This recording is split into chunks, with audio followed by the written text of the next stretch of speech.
जहां लगातार भारतीय जनता पार्टी का कुनबा बढ़ रहा है, ऐसा कहा जा रहा है कि 14,000 से ज्यादा विपक्षी दलों के नेता कार्यकर्ता पार्टी में शामिल हुए हैं।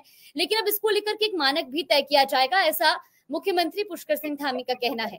आपको क्या लगता है, किसी भी पार्टी में शामिल होने के लिए मानक तय होने जरूरी है? क्योंकि दल बदल की राजनीति तो चुनाव से पहले तक भी जारी रहती है। कंटवाल मैडम, सवाल तो बड़ा अच्छा है।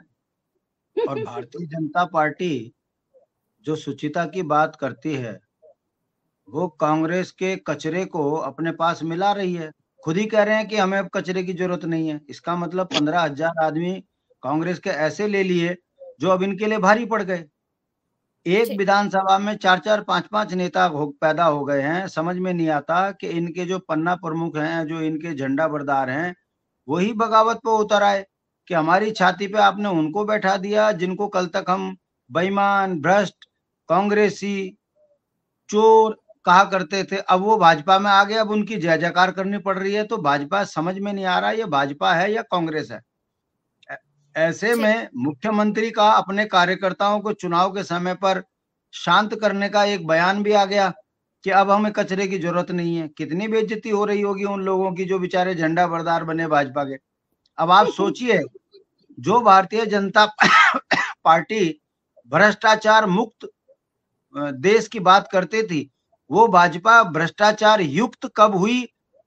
अब जनता यही सवाल इनसे पूछ रही है कि सारे बेईमान तो आपने मिला लिए और आप कांग्रेस को कैसे गरिया सकते हो? अब तो सारे भाजपा ही हो गए। कहने का मतलब है भारतीय जनता पार्टी का कोई विजन नहीं है।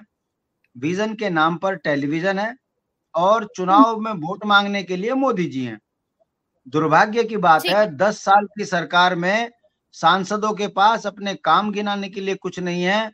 अब आजकल बयान आ रहे हैं, सांसद कह रहे हैं कि हमारी कमजोरी का नाजायज फायदा कोई और ना उठा ले, वोट मोदी जी को देना। तो भाई आप काहे को खड़े हो? और कब तक आप मोदी जी कर सांसद बनोगे?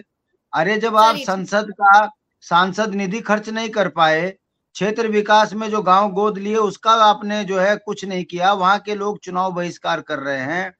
उत्तराखंड में बंगालियों को मूल निवास देने की बात कर रहे हैं। आपने जो वादे किए थे, शिक्षा का स्तर सुधारेंगे, कॉलेज बंद हो गए, शिक्षा के लिए जो है बेसिक स्कूल बंद हो गए। आपने पहाड़ से पलायन रोकने के लिए कोई नीति नहीं बनाई, पलायन बदस्तूर जारी है।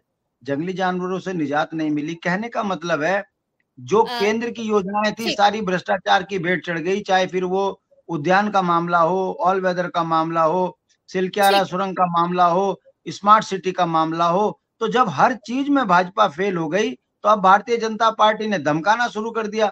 भ्रष्ट और बेईमानों को अपने यहाँ मिला लिया और सोच रहे हैं कि सब बेईमानों के साथ आप मिलाकर जीत लोगे। ध्रुव रौतेला जी, आपको भारतीय आवाज जनता पार्टी हारी भी और डरी भी। ध्रुव